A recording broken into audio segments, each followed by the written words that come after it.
they will have a better performance than in the 2012 International, and so far they've been doing pretty well, picking up some good first place finishes over in some of the tournaments that they competed in China. So they seem really good as a team. They seem to be kind of peaking as they've come into 2013.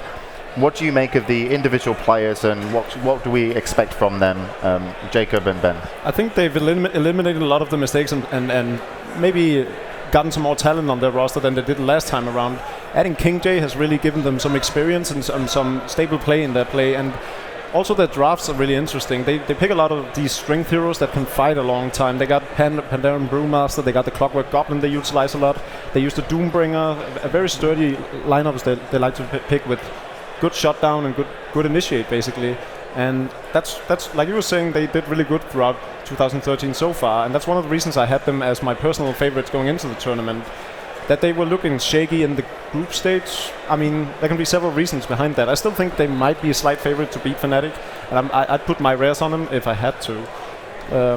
If you had to, you sound like you really love your rares.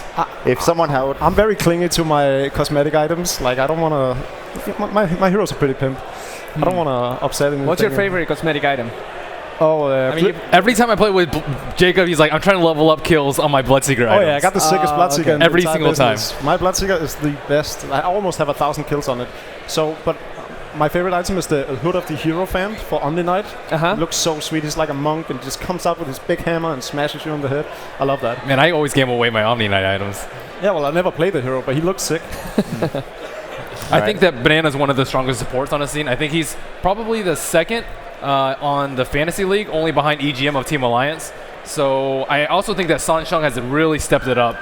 Before, I kind of thought that there was this big discrepancy between Banana and Sansheng, but they've really leveled it out. Sansheng has been playing pretty respectably well. Mu has been playing some unusual heroes too. I saw him on Kunkka the other day in an old school SD and Kunkka mid, so they do have some unusual strategies up their sleeve. And their carry player, the carry Hao is very, very strong too. I think he's also performing well in the fantasy. I was standing behind Hao at TI1, so this is 2 years ago. And this was before I really had much experience with any of the players from China. And watching him play the Weaver, not missing a single last hit for 16 minutes, really, really impressed me, because back then, everyone was bad at the game anyways. So he's just one of the best carries that China has to offer. He's like on level with Burning and Black from Europe. And I'm really impressed with what he can, like if he gets the room or space needed, he can just shut down the entire game on his own with all the farm he's amassed. So a very impressive player. Yeah, and that's something Bruno said. When they're ahead, they win 2-0. When they lose 2-0. So the team that they're up against, who are going to have to decide if they're going to give them that much room, are of course going to be their opponents, Fnatic. Hey, I'm Tal Isaac. My nickname is Fly. I'm playing for Team Fnatic and I'm from Kfar Saba, Israel. Right now I'm a player for full time, but I'm also doing some stuff on the side for Commando Krav Maga. It's a self-defense system. Like there is normal Krav Maga, and then this is a newer version. Recently I did injure my wrist a bit at the gym, so I can still play, but it kind of hurts when I play. My name is Johan Sundstein. My nickname is Notel. I play for Fnatic, and I'm from Copenhagen, Denmark. I'm a great guy, like best as they get, so I would say I'm a very loose kind of guy. I love being sarcastic. I used to go to school. Now I game full-time and I have been for 2 years. Winning this year's international will mean quite a huge deal to me, since we've been working a year now to get here. Winning the international would be obviously the biggest achievement we could get. I would like to win the group stage and then head into playoffs and feel really confident. Even if we don't win, I will be really psyched to be here, because it's once in a lifetime opportunity. Being here is already so great. You set a goal, like a big goal, and you achieve the goal, like it's the best feeling you can have. The chances of seeing Meepo are definitely there, and I don't think they're as low as you might think. So screw the money. There you one game with Meepo at TI, you ain't got nothing on me. Adrian Cresio, Era, Ulricehamn, Sweden. Tal Isaac, Fly, Kfar Saba, Israel. Khan Bukas, Hani, Düsseldorf, Germany. Johan Sundstein, Notel, Copenhagen, Denmark. Kalle Saarinen, Trixie, Helsinki, Finland. So there you have it. That completes the roster of Fnatic. That's the name you should know them by. Other people also know them by Hontrash, and they're from absolutely everywhere, these guys. But they are, for me, one of my personal favorite teams to follow through any tournament, just to even hang out with. You can already tell from the video, just a great bunch of guys, and that does actually help when you comes down and plays Dota. But Bruno, what do you think of Fnatic so far? I don't think anyone would have believed that someone that transferred to Dota just almost a year ago, just over a year ago. Well, a little bit more, but last year they weren't performing at all. They were kind of this team that everyone invited to tournaments because they had people that everyone knew. They came from other games, and right now they're pretty much strong. Even before TI, now they came strong. They beat Navi. They are very, very solid at what they do. I actually I have a list of everything about every teams. So I got a page here on my Fnatic, and it says, of course there's the meeple, but the most interesting thing here is that they have no hero under 50% win rate, other than just heroes that just they played once. So every hero that they play more than once, they win with it. They are very, very knowledgeable on what they do, and even though they don't have the biggest of hero pools, they do know how to play. They were the trendsetters we were talking about. They get their Weaver, they get their DK, they get all these Chen, Razor, trending heroes. And it's all about them controlling the draft and from there getting into the victories. I like your book. It's pretty nice. Is it like a stat book which goes beyond Dota as well? Do you have like stats on me in there or anybody else? Yeah, but we'll get there in day 4. Day 4? Day 4. All right. So Ben, what do you make of Fnatic and their chances going up against TongFu? Well, Fnatic I think is the only surprise in the winners bracket. I think some people would have subbed Zenith in for them, but they came out beating Navi 2-0. Well, one of the things about beating Navi in this tournament early on, I have to say, I'm going to defend Navi a little bit.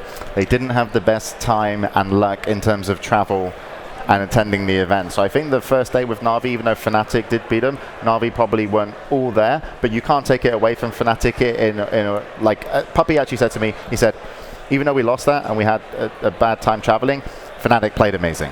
So it'll be nice if we get to see them go up against each other again. Right. There's been some speculation that the reason that Alliance picked LGD was because that Alliance has been constantly scrimming with Fnatic. And Fnatic, that's probably why they're looking so strongly. They've just been constantly scrimming with one of the top teams. And I can't count them out on this. I can't put it at more than 50-50 for either team.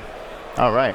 And like Ben said, it's very hard to predict a win on this. I would love for Fnatic to win. They're a great bunch of guys, and you could just see the passion in No-Tail wanting to just play Meepo. He didn't really care too much about the money, apparently. I mean, it's not that much of a big of a deal for a Danish guy. We were loaded anyways, but playing Meepo in this tournament would be amazing. I would love to see that. The thing is, they can't get Chen and Meepo, so because... And that's the other thing. Of course, I want to see Meepo as well. But I would also really like to see No-Tail's Wisp. And it's really surprising because this guy can play lots of different heroes. Chen is something very, very noteworthy, as you said, it's Meepo. The Wisp would be something interesting. TongFu, they do not play Wisp that much. Maybe they do not respect it. And that'll be very, very nice to see as well. Yeah, we haven't seen a lot of Wisp picks or bans, and it's been like, in the games it's been picked, is it on a 50-50 win rate right now? Yeah. Yeah. So maybe TongFu won't respect Wisp as much, and we'll see No-Tail get that Wisp up and going, and we might even see a Chaos Knight from Era rather than his life stealer. And I hope we can see some of the classic Fnatic play rather than just the trend we've seen in group stage. But they kind of started the Wisp a long time ago. They were one of the first teams that started playing lots of Wisp back when, if you remember, after TI2, the hero came and everyone was a little bit hesitant. Fnatic started playing with it. Then some of the Russian teams, all the Team Empire, used to play it a lot with CK. And that's when the hero grew out of proportion and invaded the Western scene. The other European player that got famous for playing the Wisp was actually Phonic before he moved to the offlane. He played a ton of Wisp. And like you were saying, Empire and Fnatic, probably the most dominant team throughout the winter of 2012, 2013. And that was largely in part to Wisp and CK. Yep. Fnatic have been, of course, as you mentioned, playing great in the prelims just before the main event that we're here. And I believe we have some stats on Fnatic for you, Bruno. This is all for you. Let's go and see. We're going to be looking at Fly, because we talked about Notel, but it is a duo on the support, and Fly is someone that brings a lot to the table.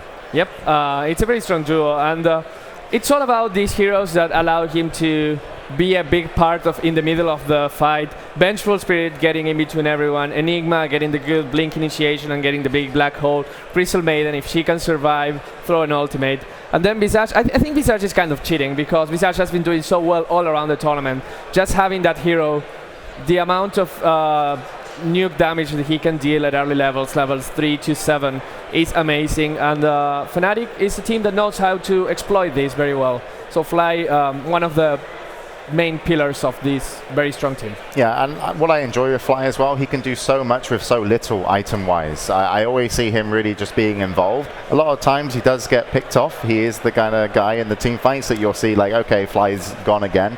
But if it goes his way, he really gives opportunities and builds opportunities for his teammates to be able to do something amazing in the team fight. So, you know, his play with Notel's kind of skill and his hero pool is just such a nice lineup for the Fnatic team. And I have to say, Trixie is someone that has really impressed me this tournament. I don't know if did you see his Clockwork games?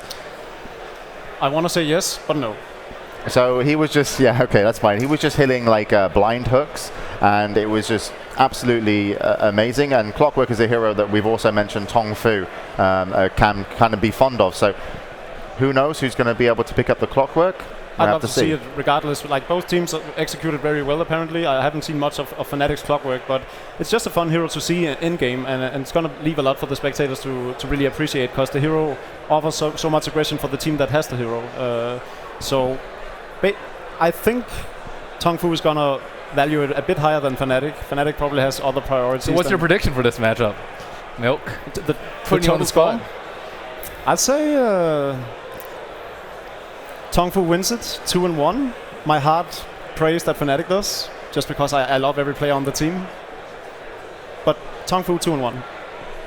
I'll have to agree with that. TongFu 2-1. It's going to be a close series, I think. I don't think any of the games will be stomps.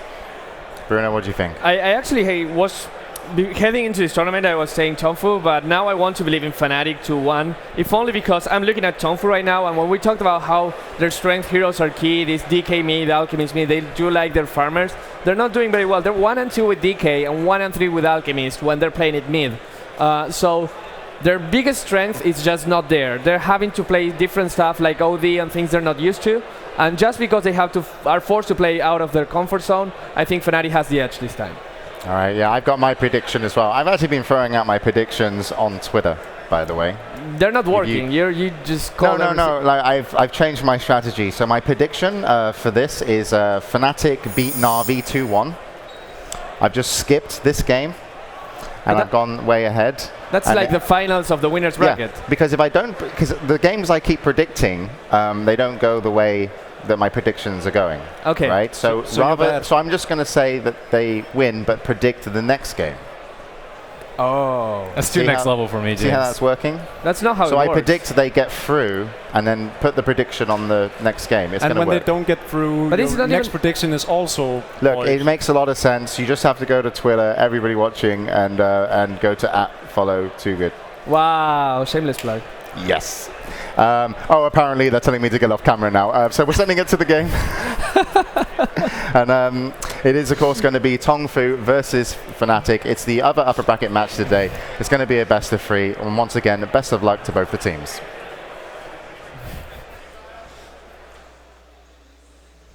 TongFu versus Fnatic.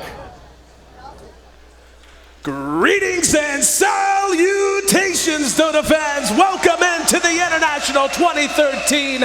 We're live here on the floor of beautiful Benaroyo Hall in downtown Seattle with our second best of 3 of the day. It's going to be an East versus West showdown. TongFu taking on Fnatic. Now, Draskell, you and I got a chance to see both of these teams in action a lot throughout the preliminary stage. Both of these teams are playing remarkably good Dota right now, and as Too Good and the rest of the analysts has said, there's really no way to pick a favorite here. Either of these teams could walk away with the win because they're both peaking and playing with some real momentum. I couldn't agree more. Both these teams just on an absolute roll. Fnatic especially. Like James said, on LAN, Fnatic does have a tendency to overperform, but that's never a bad thing, of course, coming into an event like this. And I just want to point out really quick, no hesitation on the Weaver Treant. It was just immediate, so Trixie's probably going to get his hands on that. And TongFu starting off with the Lifestealer Chen, so we have a good opportunity to maybe see some early push potential coming out of TongFu. Oh, yeah. But interestingly enough, they actually take out the DK instead.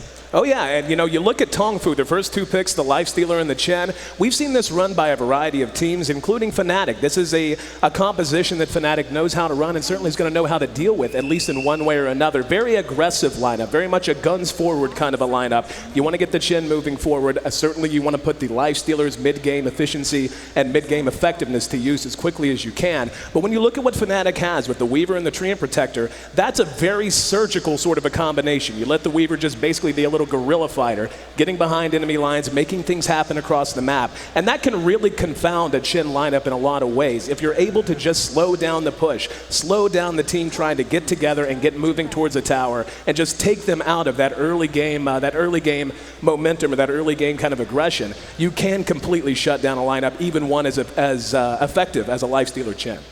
It could very well be the case, and let's also not forget that Tree against push lineups, say for instance you're having a decent early game, but you fail to push a tier 1 tower, Tree's going to have that tower back to full health usually by the time you get back. Right. So it puts a lot more emphasis on TongFu to make their early pushes execute a lot better, and once Tree gets around 6-7, granted this is likely to be a support tree, so it could take a while, but if it does end up happening, Overgrowth becomes a very powerful tool at stopping pushes just in itself, and you have Leech Seed to partner with that. So we'll have to see how aggressive Fnatic want to play this. Do they want to really defend their towers?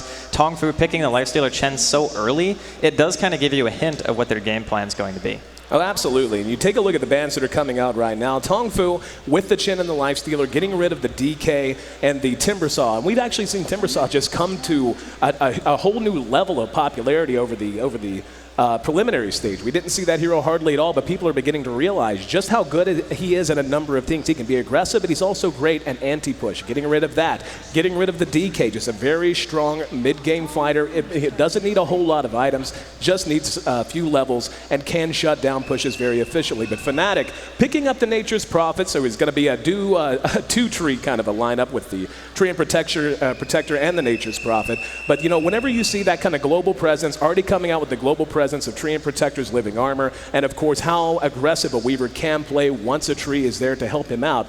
Fnatic is showing us something they've shown us in the past. They just want to control the map. They want to make sure that their ability to communicate, and one of the strengths of the team is just how long these guys have been together, have been playing together. Their communication is absolutely at the top. And with this kind of a lineup already, you can see they're just going to want to dismantle TongFu's ability to push and be aggressive early from the very beginning. But TongFu now picking up the puck, a hero with an immense amount of reach, is going to allow them to take fights even behind the enemy towers early on. And I really like the front 3 out of TongFu right now. The game plan may be obvious, but it's going to be very difficult to stop.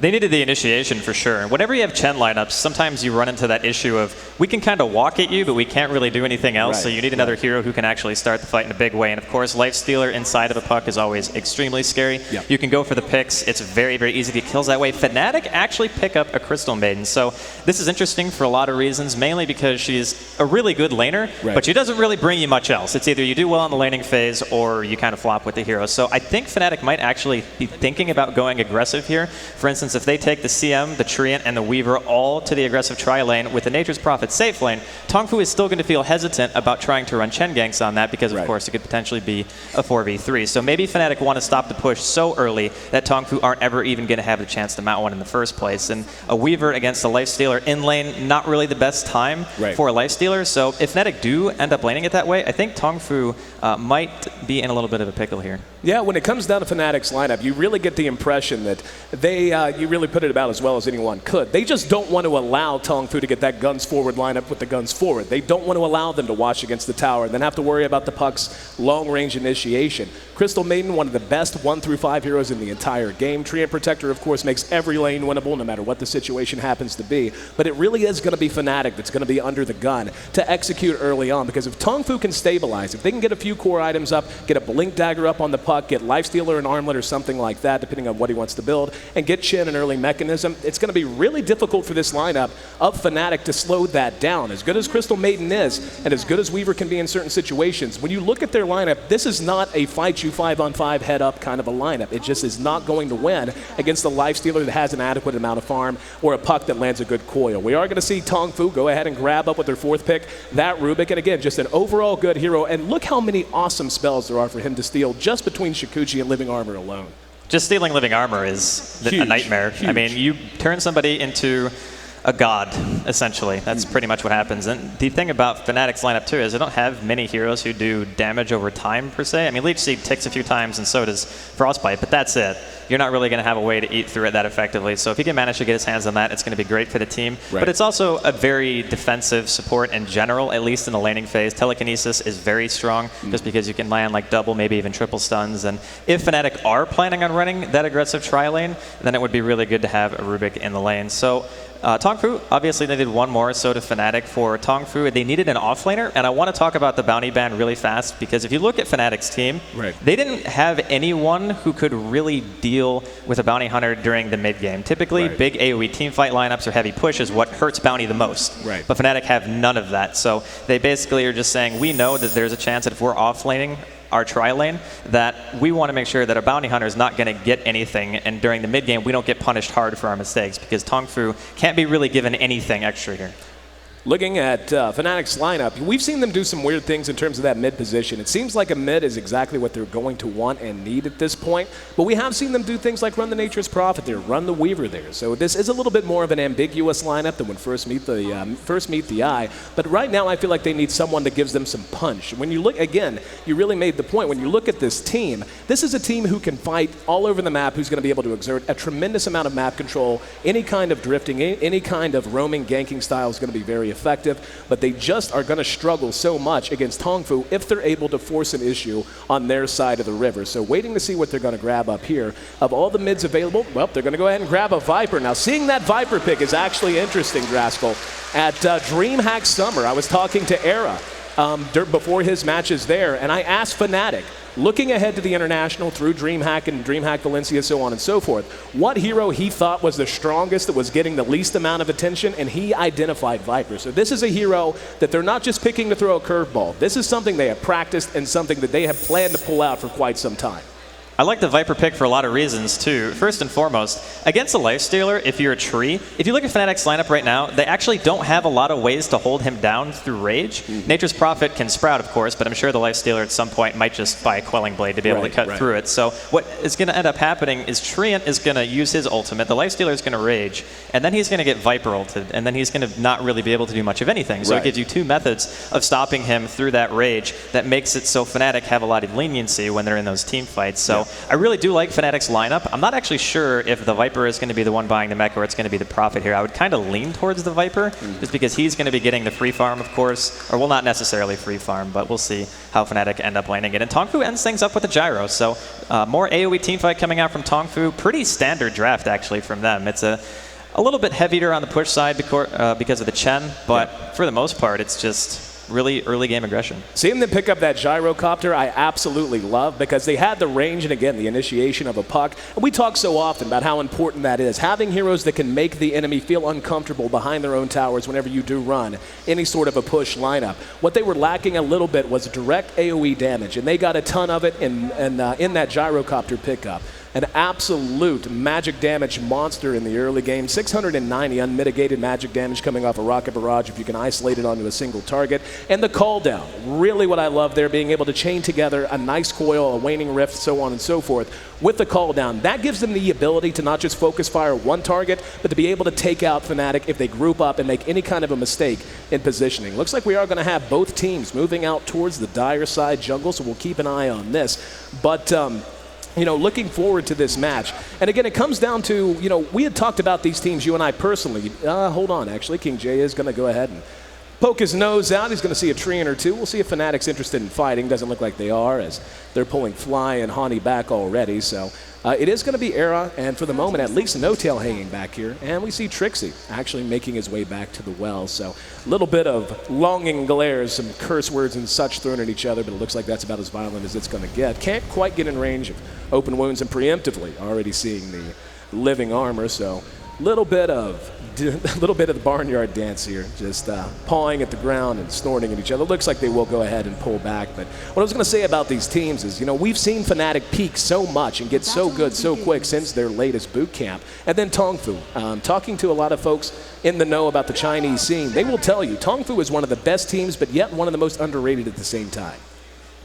I think this match is way too close to call, honestly. Yep. Between the two teams, this might be one of the closest matches that we're not only going to have of the day, but maybe of even the entire tournament. And talk about Fnatic's bad luck with DD. How picks up one again. I'm sure everybody has seen the other Fnatic game where I believe an AM got a DD and it did not turn out so well right. for Fnatic. So they're going to have to deal with that here this time. But very expected of Fnatic. They are going to be running the aggressive try. Lifestealer actually decided to not go to lane top. He decided to go bottom instead, which is a really good choice because King J with his Stout Shield doesn't necessarily care about the Treant damage so much, and that matchup is much more favorable for him than it would be even for a Gyro, because in his safe lane, Trixie would be able to harass pretty easily with his Treants and probably end up coming out on top. Then you have a matchup that we don't really see that often mid. It's a Viper versus a Puck, and the one thing that's really annoying now about Corrosive Skin is that it hits you even when you get hit by spells, and you can't really phase shift all the damage. So even if he's taking a bit of harassment, Hani, with the addition of tree armor, is going to be doing just fine. Oh yeah, and again, that's the effect of the tree and protector pick. You get wrapped up in how well he works with the Weaver, but basically, especially when you run an offensive tri-lane like this, you've got two heroes isolated in one-on-ones. That's where tree makes the biggest difference. We can already see Hani just doing quite well for himself here in mid. The Puck, though, certainly going to be able to catch back up eventually. Taking a look at Banana, of course, he's going to be left completely to his own devices, at least for the moment. But what's going to be important is when he does rotate over to this top lane. Right now, it doesn't look like that Hao's going to need any help at all. It's obviously just Era who's trying to trade last hits with him. But when he does come out, if he can catch Fnatic out of position and punish them, should be problematic. At bottom, our other one-on-one matchup going to be Trixie taking on King J. Trixie on the Nature's Prophet against this Lifestealer should certainly not be a problem for the LS. He'll take a little harassment, and once the Nature's Prophet gets some phase boots, he should be okay for the most part. But still, there always is that kill potential when it's an LS versus any hero in a one-on-one. And we've seen that before in the past, actually. There were a couple of games where I believe it was Hao playing it, but he ended up getting first blood, or not first blood, but he killed Mushi 1v1 mid when Mushi was Timbersaw. That was like really awkward. But regardless, I think honestly bottom is probably going to go better for Trixie. Eventually, once you get phase boots, the Stout Shield doesn't really matter as much anymore, and you're going to start over harassing and being able to push him out of the lane. And Hani and Mu mid are just kind of like man fighting. And Hani says, yep, you can't really trade with me because level 2 Nether Toxin is actually very strong. And again, with that Corrosive Skin, it's actually really annoying for Mu right now. Hani is doing a great job mid. Living Armor certainly making a huge, huge difference. And we can see every time we take a look at Hani, he is kind of low, but then Living Armor again. Just makes it so frustrating to be playing any one-on-one situation. So far, it's been a relatively quiet early game. We take a look at the CS. We can see Chen, who's been left to his own devices in the jungle. He's sitting at the top at 17. 13 for Gyrocopter, so he's winning that battle. The Weaver only with 6 right now. We'll talk about that momentarily. 12 in mid for the Viper, so he's doing great. And actually, as you had mentioned, Hani, and this isn't due in large part to the Living Armor, but still, his last inning is just excellent. He's sitting at 13 to the 5 of that Puck. So up at top, we're seeing Hao just left completely alone now as Rubik's just beginning to rotate around the jungle, try and find some experience. He's just short of level 3, and Lifestealer now even engaging in some pulling. So neither of these teams really all that interested in trying to crack the early game open that fast. Speaking of, TongFu actually smoke up here mid. They want to try to go around. Hani is pretty much the only target on the map right now that TongFu could possibly go for. And Tree Armor is still only level 1, and of course that's after the nerf, so it doesn't have nearly as many instances. And this could be an opportunity if Hani isn't aware, but I'm pretty sure that he's onto something because he's starting to very defensively position himself here. Yep, staying back towards that tower, realizing that something's going on. We're going to see No Tail and Fly. They're going to run right into them. Sansheng sees No Tail. There's going to be the lift. Bringing him back. Nova from low ground. There's going to be one net. No Tail's in trouble. Taking a lot of damage. Living Armor, not going to be good enough. Give him first blood. Sansheng draws first blood on No Tail. Puck gets there. Now we're going to have Gyrocopter coming in to engage. Fly's in trouble. Fly making a run for it. That's going to make it 2-0. Hani trying to get back to mid, and Era salving up on the high ground, giving a little harassment. We can see that they're doing some pretty good damage, but TongFu just handling themselves much better in that fight, and a 2-0 lead early on as we see Era chasing up Hal's tailpipe a little bit. But yeah, that hurts a little bit. Don't isolate yourself against a gyro unless you got help coming. Nonetheless, 2-0, TongFu takes the lead. A really interesting decision by No-Tail. He walked up. I think that was actually the worst direction to run. If he had run back towards the river, he might have gone through Hao, but at the very least, I think the rest of his team would have been in a better position because Mu, of course, reacted straight away, and he was able to get himself in, and of course, TongFu take the 2-kill lead. So Fnatic now, their lane top is not really feeling as productive as they would want it to, and No-Tail's been standing out of experience range for quite some time, so he's still only level 1. I think he was favoring getting Fly a couple of extra levels because CM desperately needs them, but with only level 1 tree armor, it doesn't really make you feel as safe as maybe you would like to, especially since we know that TongFu is going to be trying to pressure mid quite often. But in terms of the individual lanes, mid is still going better for Fnatic, and so is bottom lane, so I don't think they're going to hurt tremendously from that, but it's definitely not a good thing. And Prophet TP's away. King J did not have enough mana for open wounds anyway. We can see Banana's actually going to be getting a huge benefit here. I had the camera there momentarily. He had a huge stack of creeps here, so look at his gold. He's already up to 1,200 gold in the bank. He's now 350 as he finally cleans up the rest of that camp. He's going to be able to go ahead and one-shot by Arc Boots very, very soon. And what you're going to see is either a mech rush or they're going to start moving around trying to isolate heroes and pick them off that way. One thing that does bother me a lot, and you pointed it out, is the fact that it is just level 1 tree armor right now. Just having 1 point into that, and he's not even level 2 yet, so he's going to have to get another level at some point. Having just 1 level into that really negates the ability for Weaver to play as aggressive. Up, down here, we're going to see the Courier picked off. So the Chicken cleaned up by some rotating supports in the Chen. And the Rubik moving around from TongFu. Now they're going to go ahead and show their faces down here. Trixie has the help of Fly, but that's a Chen and a Rubik now making this essentially an offensive tri-lane. And we'll see how they're going to deal with that. This isolates the Weaver now at top against the Gyrocopter. The Gyro in pretty good shape at 28 CS, especially in comparison to the Weaver. But Weaver has played catch-up pretty well, now sitting at 20. So he's not going to be one of those ineffective Weavers who just starves to death through the early game. Well, Fnatic's game plan, most importantly, has already not come to fruition, at least during the laning phase. If you look at it on paper, they probably had 3 lane wins just because of their heroes. Of course, we talked about the Viper and how good he was doing. He has 26 denies, right, and it's 7 minutes in. This Puck has 11 creep kills. That's how badly he's winning this lane. So the longer this goes on unobstructed, TongFu are going to be having a worse and worse time. And they realize this, of course. Banana and Sancheng are both in the woods here. They're making their way towards mid. Looks like they want to try to go for it, but in the meantime, top, they might be going on Hao as well. And Hao going to be sprouted in. Here we go. Call down's going to wear him off. Era, very low health, but being healed up with the living armor. Trixie making his way up, but unable to get the kill as Hao, again, just sitting in too good of a position. He's level 7.5 to the level 5.5 of the Weaver and just level 6 of Trixie. So nice gank attempt, but unfortunately, and then here in mid, we're going to have some action break out. There's going to be another net down, and we're going to see Hani taking a lot of damage, couple more auto attacks. He is, finally cleaned up as TongFu able to net themselves another kill, and Fnatic continuing to fall further and further behind. That's a very important kill for them, as you had mentioned, dominating this mid lane. And now if TongFu can get some damage done to the tower, tough enough to do that with tree armor though, but just try to get a little bit of damage done to the tower and try to make something happen to free this lane up. I think Fnatic are still okay, but things are definitely going wrong. They can't get Hani picked off anymore. They can't afford to make any more mistakes because their lineup, like I was mentioning before in the draft, is meant to not ever let things like this happen in the first place. You only aggressively tri-lane against a Chen if you don't want the Chen to move on other lanes, because at the very least you can move in time with that. And that's pretty much what Fnatic were trying to do when we saw No-Tail end up getting caught out of position in the rivers. So Fnatic, they've actually rotated Era bottom now. They realize they need to start prioritizing him over Trixie in the lane, and of course Trixie can just jungle anyway. So the rotations coming out of Fnatic are pretty much necessary, but I don't think it's something that they wanted to have happen. So TongFu is still doing a really good job with their movement, and Hani, even though he got ganked, Mu still can't really do anything in this mid lane. Absolutely. We can see Mu sitting at level 7. Viper's a full level ahead of him despite dying. That's how dominant he's been in that lane other than that one death. So Still sitting at 9 minutes, 3 kills on the board. It's a relatively quiet game. We're going to see Sansheng, and he's got a passenger. He may be coming in. They're going to throw the coil. Haste room, coil on Hani. And get ready. Here's the lift. Out comes King J. Open wounds is going to be there, and he's netted down. Could not have executed it better.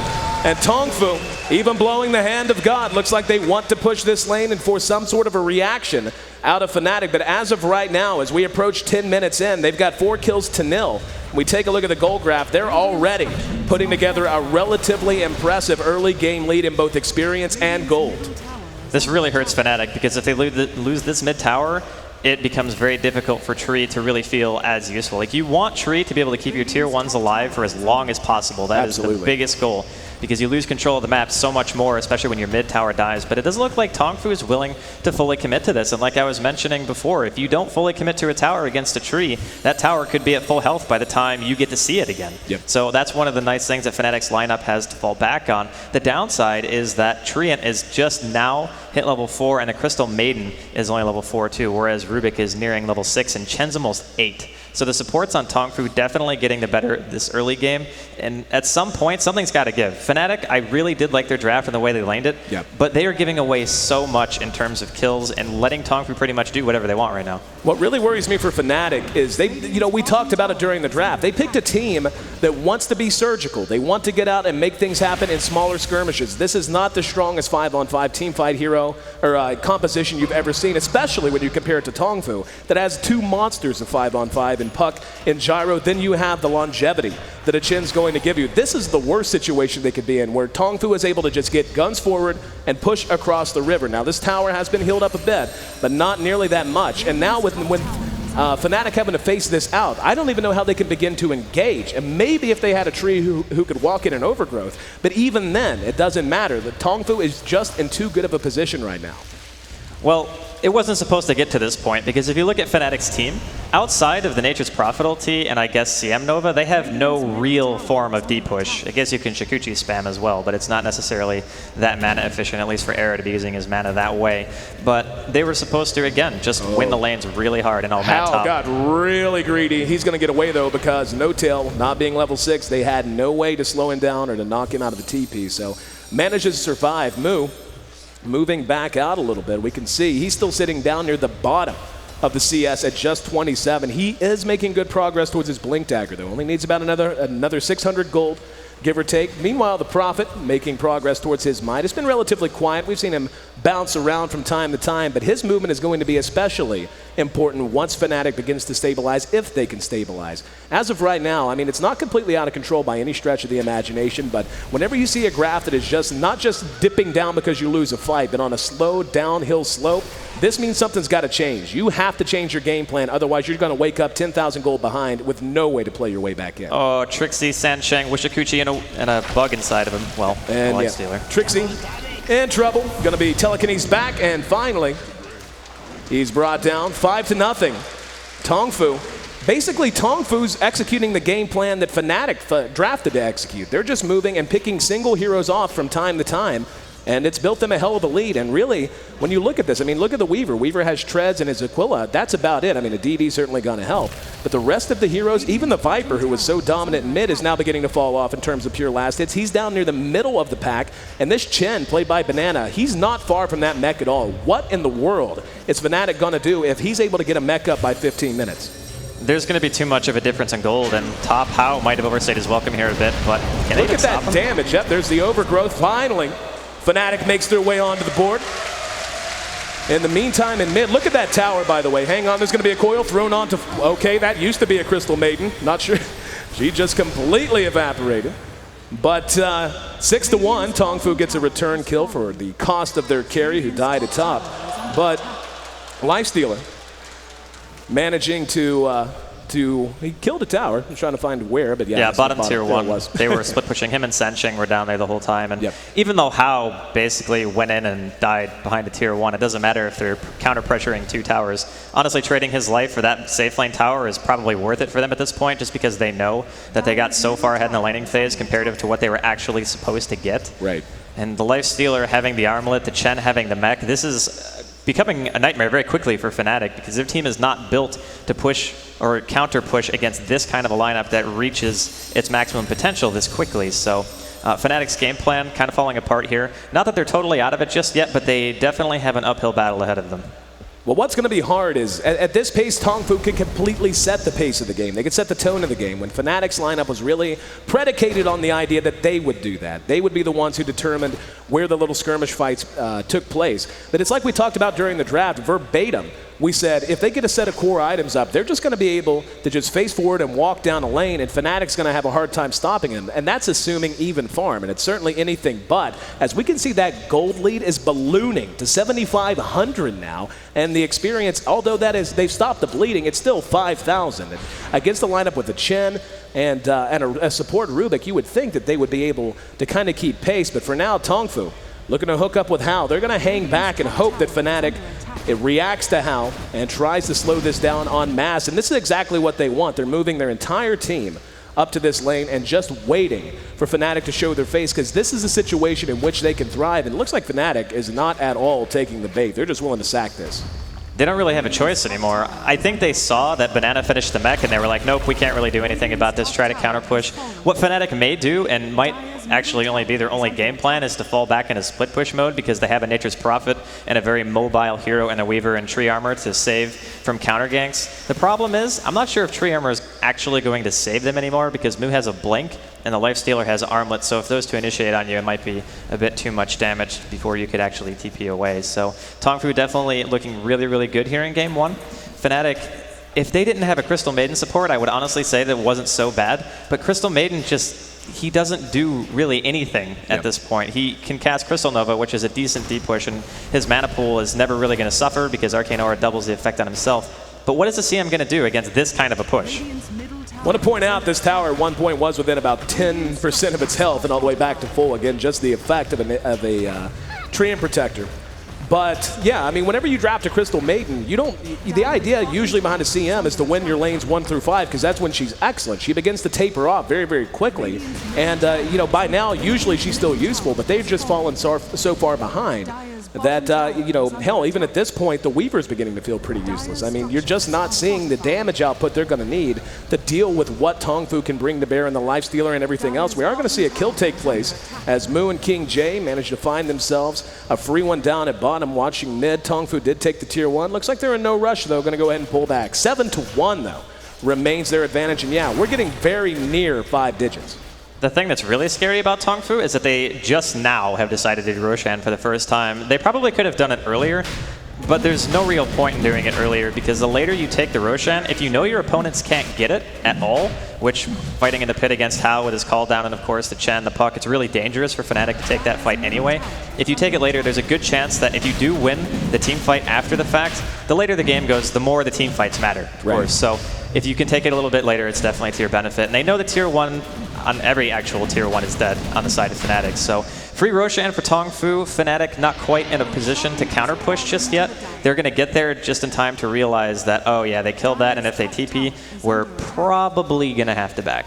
Oh man, Banana's actually got himself a medallion now too. Now that medallion's so important just in trying to deal and focus down the only 2 real damage dealers on the team right now. Eventually that Prophet will become a factor, as we do see. He gets the last hit on the tier 1 at top, but TongFu's going to have no problem with this. They're just going to shove down and go, okay, you want to try and base race with us when we have a Chen and we have this kind of a lead? We're going to take your tier 2, you can take our tier 2, but when you TP back to fight at your tier 3, we're willing to fight you. We have everything we need. We have an armlet, we have Mu with a Blink, we have a mechanism, we even have a medallion, so that when we catch the Weaver and we catch the Viper, they're just going to melt to nothing but physical and magic damage. So already at the tier 3, I mean, what can you do? Fnatic trying to get back into position. This tower already down to about half health. Hell, the tier 2 hasn't even dropped yet. So I'm surprised TongFu's actually not a bit more committed to this. I would expect them to be a little bit further up on the lip of the steps here where they could engage. We see there's a net on Hani. Now we're going to see the waning rift. Call down's going to be there. Era being pursued out. Fly taking a lot of damage as well. There's a time lapse back. And now the counter initiation, they're going to mech through that damage. Hal sitting up front. He's the one with the Aegis, so he has no problem taking this damage. Tier 3's gone. Does get denied by the Nature's Prophet, but Trixie coiled down and cleaned up. Mu landing, and San Shing with one Fade Bolt knocks and notches a double kill. This is going to be a set of 19-minute racks. You want to talk about a dominant performance? TongFu putting on a show. However, Fnatic wants a little bit of payback. The Overgrowth kicks off the fight. Era's there. We'll get one kill, but look at the damage already. Brought back down. Trixie threw out the Nature's Wrath. Doesn't matter. He's going to be forced out as well. And TongFu, after dropping 2, forcing buybacks, takes down 2 more. A tier 3 and a set of racks. What a performance, all before 20 minutes. TongFu came to play. I think No everyone joke. is finding that out right now. So obviously brilliant performance out of TongFu. They got all the openings they needed, and they took every single opportunity. And really, I can't fault them for any plays that they've made this game. Every decision they've made has pretty much been spot on. Fnatic just couldn't really find their footing ever since the beginning of the early game when we saw No-Tail end up getting taken out so early. And it really hurts to say, but stuff like that changes the complexion of the lanes so much that Fnatic had to lane switch almost immediately. And your game plan goes down so fast when you have to do stuff like that, especially with Fnatic's type of lineup, because it's not necessarily great at deep pushing, but it's really good at making sure that you can win your lanes. And when TongFu were in the draft, they saw what Fnatic's game plan was. They were assuming the aggressive try. So instead of last picking something besides Gyrocopter, they took a hero that they knew in lane wouldn't really feel as much pressure as a Lifestealer would, and just sent King J bottom so he could actually get something done against the Nature's Prophet. So all in all, TongFu's draft, their play, game number 1, I can't really find any faults. Yeah, I mean, 12-2 really speaks volumes, and we already saw the gold graph, a gigantic lead for this Eastern team, this Chinese powerhouse that, again, whenever you think of really good Chinese Dota, the names that come to mind are no surprise. You think of IG, you think of LGD, etc., etc. TongFu very often for whatever, hang on, Trixie, gonna be brought. They're doing so much damage, I can't even call them fast enough. They're just blowing these heroes up 100-0 with a handful of spells. They're that far ahead, and more importantly, it's not just the gold. You've got 2 level 13 heroes on the side of TongFu. The highest is 3 at level 11, but that's the same level as the supports. The highest level on the side of TongFu right now, or the highest level on the side of Fnatic, is the same level as the supports on TongFu. Just an utter dominating performance. And now they're going to go ahead, bring down one of 2 last remaining tier 2 towers, and they're rattling their saber now at the tier 3.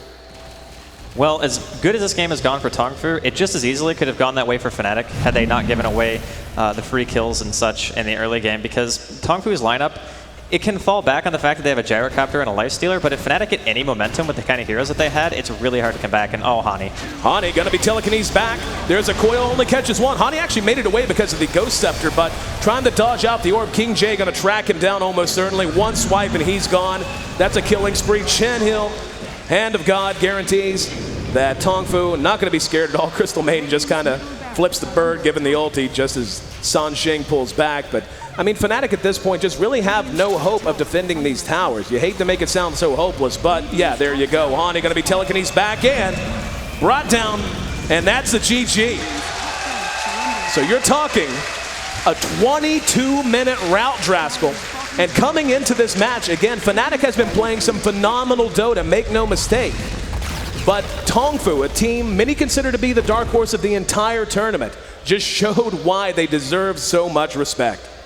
Unbelievable play out of TongFu, honestly. Like I said, I couldn't really find anything wrong with what they did. Even though they were technically losing 3 of their lanes in the first couple of minutes of the game, they found the openings they were looking for. They managed to gank mid, and killing Hani, or killing No-Tail even in the river, that is like the beginning of where everything pretty much went south. And he decided to take a really weird route up the hill. I'm not sure if he thought he was going to live regardless, but everything went really badly. Well, a 22-minute, 11-second win, 2-16, the final kill score. We saw it. Let's throw it back to James and the crew back at the desk so they can break it down. Thank you, AC and Draskell. So, TongFu, as Andy Draskell, mentioned, couldn't find any faults in their play. 1-0 up now, but I have to kind of look at Fnatic and go, Treant Protector in an offensive tri-lane, does it? It doesn't just feel, it doesn't work for me. I mean, the draft was okay, I feel, but the laning choice was not so much. I think they anticipated that TongFu would go aggressive tri-lane, which Bruno and I was talking about. Yep. We thought so too. And that really caught Fnatic off guard. I mean, Viper should win middle lane pretty handedly because of Treant's help and the fact that Puck really can't do anything against the Viper. But when they met that tri-lane and they went aggressive tri-lane with the Treant Protector, there's nothing they can do, and they just lost basically every lane after they started ganking the Viper and killed him off twice. Very good play coming out from TongFu. The fastest win so far in the winner bracket.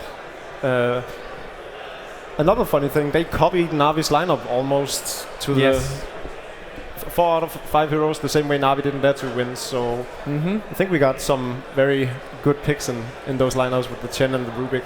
What did you make of the match, Ben? I mean, those were like the top tier pre 6.78 picks. Like Gyrocopter, Rubik, Lifestealer. Those are heroes that you don't really want to give away unless you have a superb strategy. Their strategy wasn't that bad, but they just got too far behind. What exactly does Viper do besides win the laning stage? He won his lane very handily and had so many denies, 20-something denies and 30-something last hits versus Puck's maybe 11 CS, but he has living armor. He's annoying, and he's somewhat okay, but I don't really see where it fits in. Well, we'll have to see what Fnatic are going to be able to do in game number 2, but for the moment, we're going to go over to Casey, who is going to unleash the audience onto camera. Oh, unleash. Guys, I'm supposed to unleash you. Are you ready? Yay! So I was just talking to my new friend here, and your name is? Patrick. Patrick, my new friend Patrick. And we were talking about how much energy you all have had all day long. How much caffeine have you had? Maybe about 350 milligrams of caffeine. That's some good math you got going there. He told me 2 cups of coffee and a Dr. Pepper, and you're slurping down a Monster. Can we see that? All right, not bad, not bad. So what team are you rooting for right now? I mean, obviously TongFu took it. Do you think it's going to continue to be in their favor? No, Fnatic just messed up a bit. Oh, okay. Yeah. No hard feelings. No. No big deal. I mean, yeah, it's a big deal, but. Fair enough. Fair enough. And you've been here all day too. So tell me what you've thought about the tournament so far. I was here really to see Na'Vi play, and I got to see that. It was amazing. Even in the first game where I saw a puppy going out, it looked like he was feeding a lot, but he was actually setting up kills on the carry. So Puppy is tall. Can I just? Yes, he is incredibly tall. And he probably wouldn't want me to say this, but one of my friends thinks he's very cute. Hear that, puppy? It's turned into a dating game. All right. Well, this has been really exciting to watch, and I've been feeding off of the energy here in the crowd. I know there's a lot of energy at home. We've been following all of your tweets on Twitter. We really appreciate the support. And if you have a question for us to ask, I'll just ask. You guys are here. Why not ask you? Any particular questions you want to have asked for the winning team after this particular match? Whatever you say, I will ask it within reason. How are you so good? Right. Listen, smartass, you are on. I will ask that question. How are you so good? Mark my words. If I don't, I owe you $5. I'm serious. I'll hold you to your word. I know you will. Thank you very much. All right, I'll send it back to you guys, James. Thank you, Casey. And when anybody says, by the way, their friend thinks he's cute, they mean themselves. But it's okay because it's Puppy and he is pretty cute. So nice to see what the audience have to think. Yes. Yes. Can Fnatic bounce back? I hope so. I predicted 2-1, so I'm expecting Fnatic to take this game. What do you think? I said 2-1 TongFu. They're looking good. Maybe even 2-0. My predictions are just way off the charts, though. I said 2-0 Na'Vi, and I forgot to take into account that they lose every first game. Oh, we'll see how that goes. But we can actually take a look at some of the highlights just from the game that just played out. And it was pretty much, this is how they got their tower. And they earned it. They were smart enough not to go back and defend their tier 2 tower on the top lane, and they've got an Aegis on Hal as well, playing the Gyrocopter, so it doesn't matter if he drops down, but he didn't actually end up going down, and they will get the tower, and you could just see how far ahead they were. And their heroes are not the ones that you can come back from behind with. There's no like Tidehunter for game-breaking team fights. Crystal Maiden and Viper, they just don't really do anything when TongFu just comes snowballing down the mid lane, just looking for your racks. Yeah, so there we have it. Bruno, what do you make of just the whole situation for both teams? Well, first of all, I have to say that there was something that K-pop Tossis, our friend that's doing all the e-game stats, pointed out about Tree and Weaver being really strong and having a 64% win rate together. That's actually true. But I was checking about this tournament. It was played with this game 6 times. The only team that was able to beat that twice was TongFu. TongFu knows how to play against Weaver and Tree. They did put 4 heroes, sometimes 5 heroes on the mid player. The Viper died. There's no living arbor that can save you when there are 4 people hitting you. And they executed this plan of just rotating really fast, taking tower fast, because otherwise they'll regen back to full life. They did very well. So I was trying to see what Fnatic can do about it. And we always go back to No-Tail. And we always go back to what can No-Tail do. And it's Meepo. It's what everyone's You think it's hoping Meepo for. time? Well, I checked and he's actually 4-3 with Meepo in the last 6 months. So I'd have to put the blame on his team then. Yeah. There's no way that's No-Tail's fault. No, and also, since there's sometimes 5 Meepos, you have to times it by 5. Oh, so it's 2015. Yeah, that sounds a lot better. So It sounds 2015. it's still the same win rate, Yeah, but that's a lot of wins. that's a lot of losses. Not as many. It's a lot of wins. Bruno, just No. I just want to say, Wisp 24-5. That sounds much better. It does. I love it when you talk numbers, Bruno. Mm-hmm. Oh yeah. So we're hoping for the Wisp right now because we need Fnatic to win a game in order for my prediction to come through. Right, and mine as well. And then yours as well. You said TongFu 2-1? Yeah. I said Fnatic 2-1. So we all need a 1-1. And him We too. agreed on this. So please skip this match. Fnatic Na'Vi. Na'Vi Fnatic 2-1. Yeah, we Yeah. just saw Puppy as well, signing autographs. Interacting with the crowd. Yeah. Fair enough. He's easy to spot though. Yeah, exactly. He's Like kind of a I big think guy. Fnatic just went out and no one noticed him. He just snuck his way through the crowd, and then Poppy came along, 2 meters tall, and instantly got picked up by everyone. Meters. We're in the US here. Get that out of here. You guys gotta. I don't even know how get tall with that the is. program. I've seen so many Na'Vi fans here in terms of just the what they're wearing. They have everything that you, from a distance, you're like, oh, that's a Na'Vi player. Yeah, because they've got exactly, the headset, the jersey. It's just like, okay. Look. See, right now I can point out like, 5 like, Na'Vi as far as I players. can consider, just Puppy signing an autograph for Kurokai right now. I mean, Kurokai, he's a bit of a fanboy, but seriously, tone it down, Kurokai there.